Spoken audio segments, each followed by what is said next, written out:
Gender and spirituality in Africa. How did gender play a role in leadership, and how did the female rulers in this module defy those gender roles? They were legendary, courageous, and had spiritual connections. Nanny of the Maroons, according to the people of the historical slave trade, was said to catch bullets with her bum, and the video iterated that she planted pumpkins that had squashes to eat the next day. In the Achebe book, King Nija fought off the Portuguese, who didn't honor their peace treaty. As stated in the same book, Ate Bu Le of Igala land was said to be descended from a half leopard, half man. Many women leaders wanted to be called kings because of the patriarchal culture in society that legitimizes their power through a male identity. These women used gender to help them gain authority over their people. They were almost supernatural. How does gender view different in this context than in previous modules? According to Achebe, in Africa, gender roles are fluid. You don't have to be born a man to be male, or you don't have to have female parts to be a woman.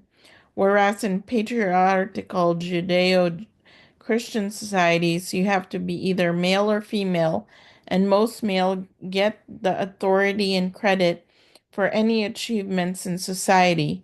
Even their gods with 3,000 names were both female and male, which departs from Western Christianity. One example from Achebe is the rainbow snake of Benin, which includes a male red and a female blue area. So the traits of both women and men are important in their culture and spirituality. Another example is the he woman, boy with a female body, attributed to King Na Dode Akabi, Ga of central Ghana. The character has a duality of male female spirit physical, which would be derided in the West. Cleopatra, Isabella I, Mary Queen of Scots, and all other queens we worked on had to go around men in court and in their lives. Men who commanded respect and power, who fought them in decision making, who commanded influence in the court. Deeply ingrained stereotypes. They had to have a privileged position to lead men. Some used marriage, others avoided it altogether. How does spirituality contribute to their leadership roles? Nanny and the Maroons maintained their spirituality and traditions to lead their people to freedom. In reading Nanny of the Maroons, she had an enslaved sister named Sekeshu and a free brother named Kojo. Kojo and Nanny led the Maroons to victory and signed treaty and land rights with the British. She saw fellow enslaved people as brothers and sisters who needed freedom. The Akan were a matrifocal people. She led, fed, and practiced their faith, Obeah. She used the physical and spiritual world to protect and strategize a victory for her people. Her spirituality guided her and her people's resistance to enslavement. In Africa, there are many spiritual roles: spirit mediums, priestesses, diviners, mass spirits, healers, and prophetesses for women and men. Some of these roles involve using trances or possessions as messages from the dead or as oracles. The women can use their powers to heal or kill, predict the future, discover the cause of a problem, or curse an enemy. For centuries, there has been a special connection between the physical and spiritual worlds that leaders must understand and take advantage of, especially in politics. Economics is also affected because African women led the marketplace. Like many other traditions, spirituality believes in empathy and interconnectedness with God and each other.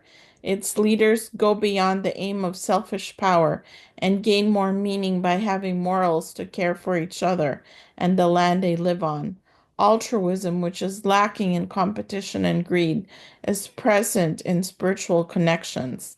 Achebe explains that there is a duality of the spiritual and physical world, and time is not linear but cyclical. In their worldview, spirituality and perspective differ from those of the West, making them unique. Achebe believes that ancestors are reborn in periods of crisis and celebration. If ancestors are reborn with the wisdom of the ages, they have guides for making decisions. What is unique in this context compared to what we've seen in previous modules? Hatshepsut believed she was a god by both blood and rank. The readings by Chavez show us that women led the marketplace as community of queens, not as gods. Nani also called on the gods for wisdom on how to emancipate her people, but she was not a god or ultimate ruler.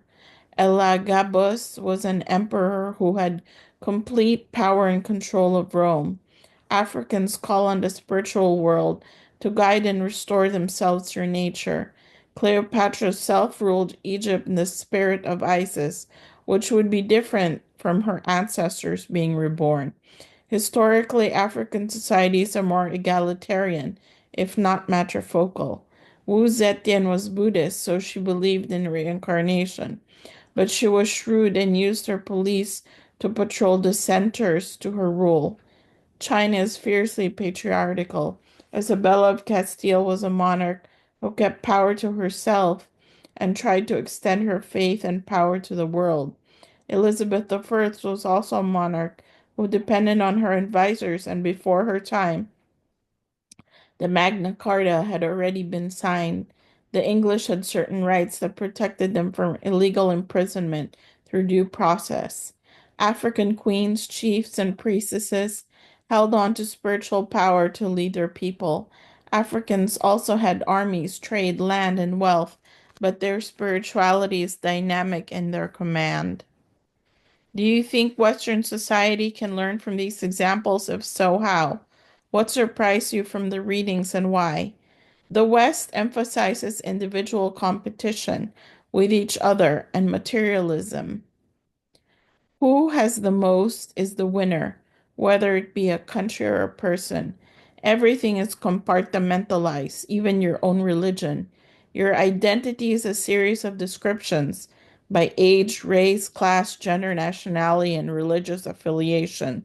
According to Achebe, the African approach calls the spiritual world into the physical world, thus making them interconnected, empathetic towards each other's plights, and more open to respecting nature and their surrounding that help heal and feed them. There is a collaboration with spirits of the past and present. There is unity in specific goals whose positive mission is for the whole group.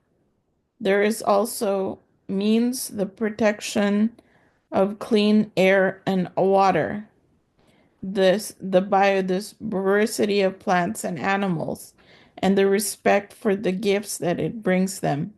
Instead of linear time, their time is cyclical. The time is dependent on events of in their lives. Usually, we plan with determination to attain a goal in the future. For them, there are reasons to everything: a time to plant, and a time to harvest, a time to be born, a time to die, a pattern that repeats itself, leaving them to make good habits and choices in the present.